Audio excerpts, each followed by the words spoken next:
When Delta ordered planes from the Canadian company Bombardier in 2016, the company fought hard, arguing the smaller competitor could only sell them at such a low price due to Canadian subsidies. The Trump administration originally sided with Boeing, putting tariffs on the planes. But Boeing ended up losing the battle when the U.S. International Trade Commission ruled in Bombardier's favor at the beginning of 2018. The battle showed how hard it has become for smaller companies to break into the market. Which brings us exactly to that. Where is the competition? Airbus and Boeing may command domestic and international airspace, but for regional flights, the Canadian company Bombardier and the Brazilian company Embraer control the market. Or at least they used to. The overhead for the aviation manufacturing business can be crushing, and regional aircraft manufacturers like Bombardier couldn't shoulder the costs. Bombardier of Canada had the best hope of getting in, but they simply ran out of cash. And this year, their jetliner was basically absorbed by Airbus. It's now the Airbus A220 rather than the Bombardier C Series. In 2017, Airbus announced it would acquire a majority stake in Bombardier's C Series. Airbus rebranded the series as the new A220 and sold 120 former C Series jets to U.S. airline companies in 2018.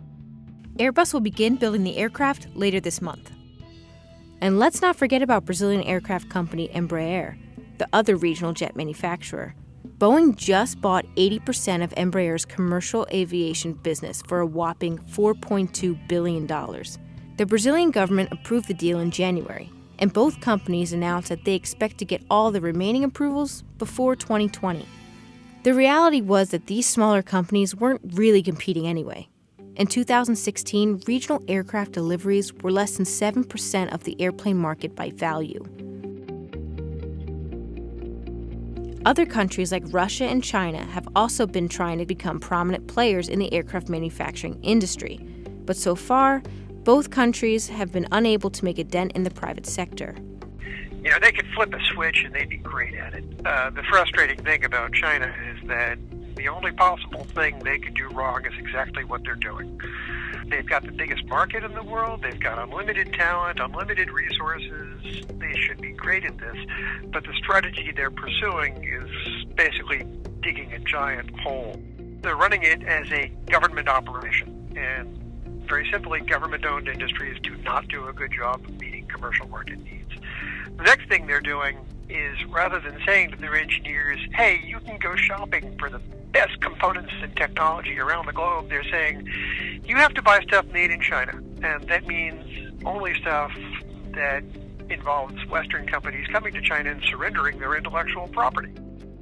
Boeing and Airbus aren't shying away from potential competition.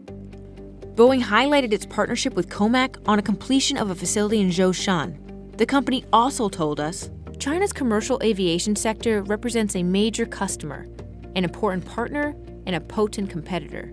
China is on track to become the largest commercial airplane market in the world over the next few years.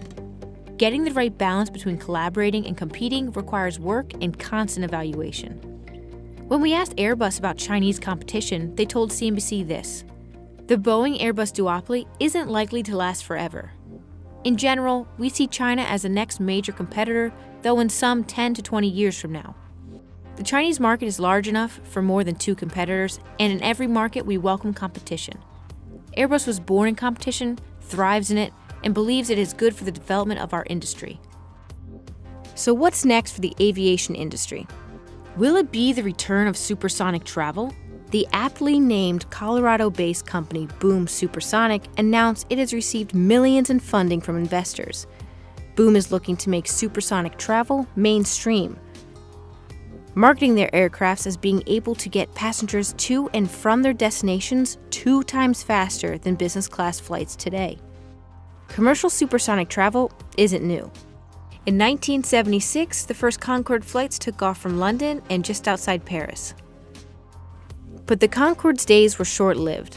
Noise pollution, mounting expenses, combined with a fatal air crash, caused the Concorde to be retired in 2003.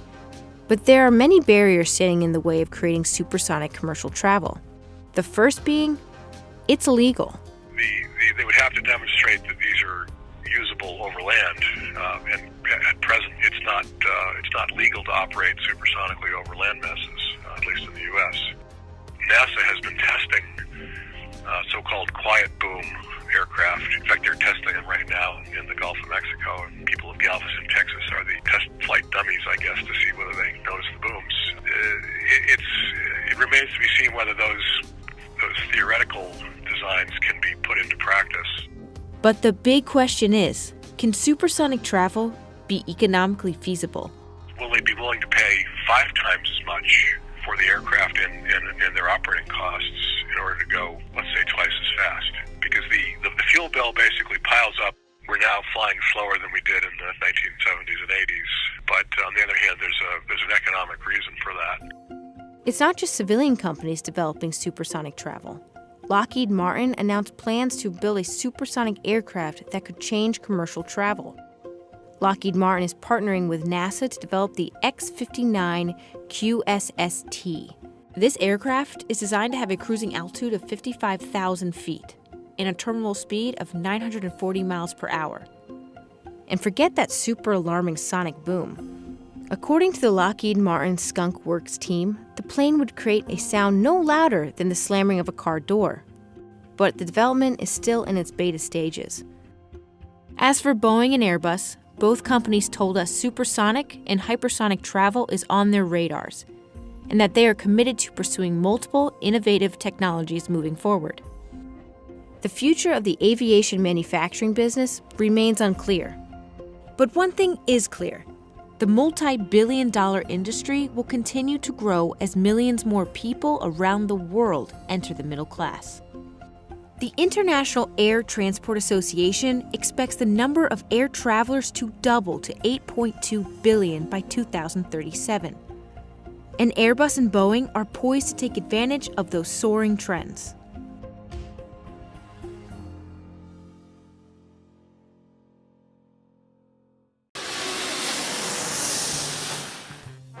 If you're one of the 4 billion people who flew last year, chances are you flew on either an Airbus or Boeing aircraft. The Airbus-Boeing duopoly dominates the already under-competitive aircraft manufacturing industry by producing more than 99% of its large airplane orders globally. Become one of the most efficient duopolies ever in the history of manufacturing. Are smaller competitors finally giving them a run for their money, or are they just getting scooped up? Will China step into the market and make waves? What about the future of flying? Will supersonic planes challenge Airbus and Boeing's dominance? Boeing has always been a big player in the aviation field for over 100 years. The Boeing Company was created in 1916. William Boeing founded the Aero Products Company and developed a single-engine seaplane. And the business was renamed the Boeing Company and sold its planes to the Navy during the First World War. Boeing continued to sell its aircraft during the 1920s and 1930s to the U.S. military. During this time, Boeing also expanded into airmail services. In 1919, Eddie Hubbard and I took a flight up to Vancouver, BC. This was the first international mail ever carried by plane into the United States. The Boeing Airplane and Transportation Corporation was formed, and it covered both the manufacturing and airline operations. But the Airmail Act of 1934 split aircraft manufacturers from air transport, so the conglomerate of the day was dissolved and the company went back to being called Boeing. With the development of turbojets, the Boeing 707 was introduced to the public in 1958 on Pan American's transatlantic route, and the public loved it. With smoother rides and a shorter flight time, Boeing paved the way for the future of commercial flight. Boeing may encapsulate Americana via the golden age of flying, but the much younger Airbus had a rough road to success. It started as a group effort in Europe to take on American manufacturers. In 1967, Germany, France, and Britain came to the agreement that a cooperational aviation field would promote technology and economic growth in Europe. They drew up plans for a short-haul European Airbus that would accommodate the public's desire to fly more for less. Plans were made to construct the A300. In October of 1972, the A300 completed its first flight. But Airbus leaders had an uphill battle ahead of them, convincing the world they created the most innovative aircraft. And the stocks have reflected the company's dominance. Both Airbus and Boeing stocks have significantly outperformed the S&P 500 over the last 10 years. How can you tell these planes apart? Boeing and Airbus have subtle differences. For instance, the cockpit of a Boeing 737 has a yoke control, whereas an Airbus A320 does not. That's just one of the many ways these companies diverge in their manufacturing. Most are only felt by the crew and travelers with a keen eye. How do airlines decide which company to buy from? Think of it like going to a car dealership and choosing between a Chevy and a Ford. Both are supposed to get you to your destination, but which one has a better deal? And what does the existing fleet look like? For example, Spirit and Frontier operate only Airbus, while Southwest is an all-Boeing fleet. It's hard for low-cost operations like these to switch, but legacy airlines usually have a mix of both. So what does it take for companies like Airbus and Boeing to control the airline industry?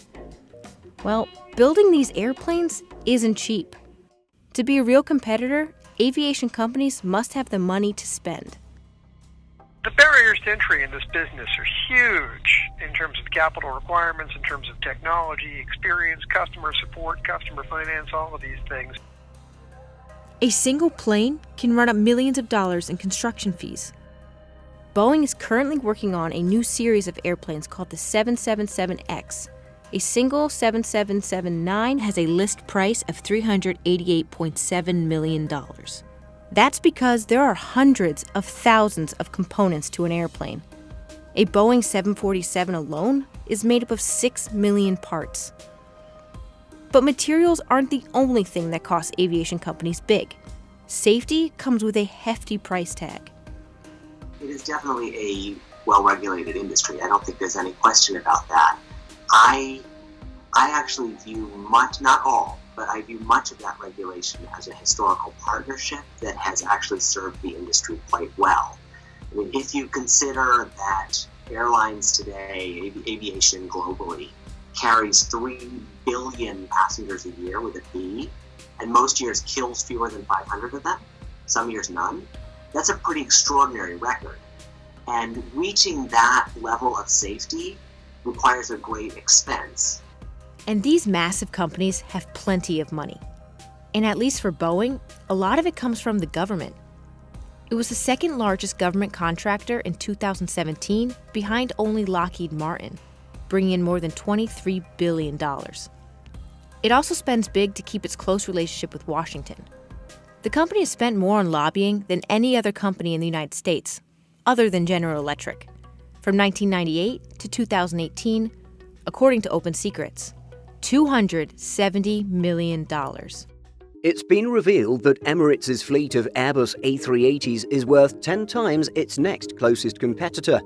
Oftentimes synonymous with the giant aircraft, Emirates is the largest operator of the type in the world. The Super Jumbo's value has risen significantly this year as more operators return the wide-body to active service amid surging demand and insufficient capacity. For instance, the market value for a 12-year-old A380 has risen 14.3% yearly to over $37 million. A recent A380 sale in December 2022 has the aircraft going for £25.3 million or $32 million, up from its estimated value of $27.48 million.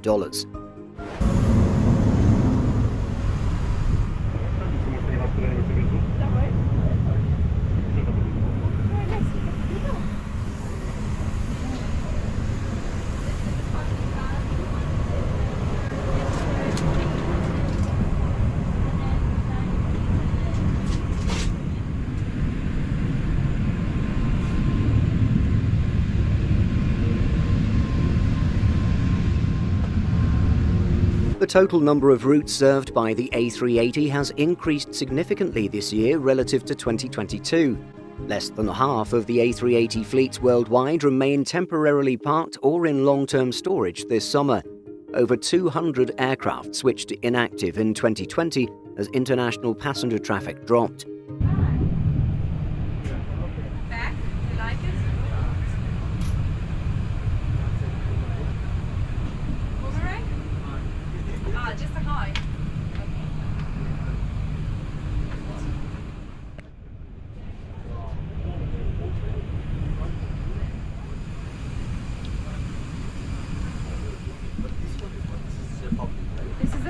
area because everyone has access to it. Only the staff.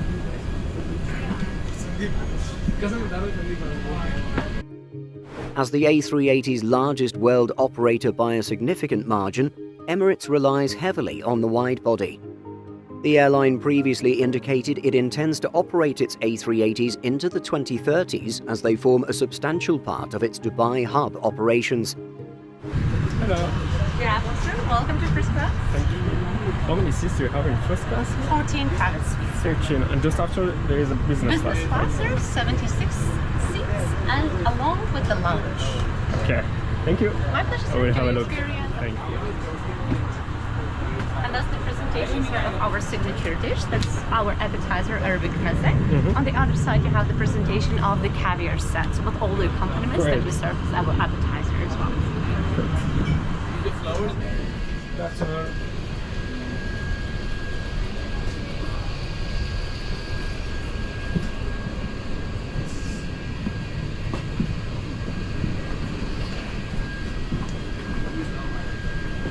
Lufthansa has also returned the A380 to service until 2027 at the earliest. On daily flights from Munich to Boston, the airline substitutes the aircraft for its older and smaller Airbus A340-600s. The Star Alliance carrier is also selling 6 of its 14 Airbus A380 aircraft back to Airbus. The value of the aircraft has since dropped due to, quote, storm damage not covered by insurance. Airbus will now only pay €302 million or $327 million for the 6 jumbo jets, with the proceeds likely going towards the 20 Airbus A350-900s on order by the German flag carrier. Qatar Airways is also increasing A380 services this year. The airline will fly its 517-seat A380s to Paris for the rest of the summer. Also from major Gulf carriers, Etihad reactivated its second A380 earlier this year. The type will fly from Abu Dhabi to London Heathrow with triple daily service, up from the previously scheduled double daily. So who is buying up A380s these days? Well, recent transactions are few and far between, but include the launch of a new Airbus A380 airline. UK-based startup carrier Global Airlines purchased the 15-year-old MSN 006 from Doric Asset Finance in May. The price is undisclosed, but according to Gary Critchlow, head of commercial analysts at Aviation Values, it is currently worth $28.5 million using standard depreciation metrics. On the other side of the world, Qantas wants to sell the rest of its A380 fleet by 2027. The Australian airline previously scrapped 2 of the 12 it had in service.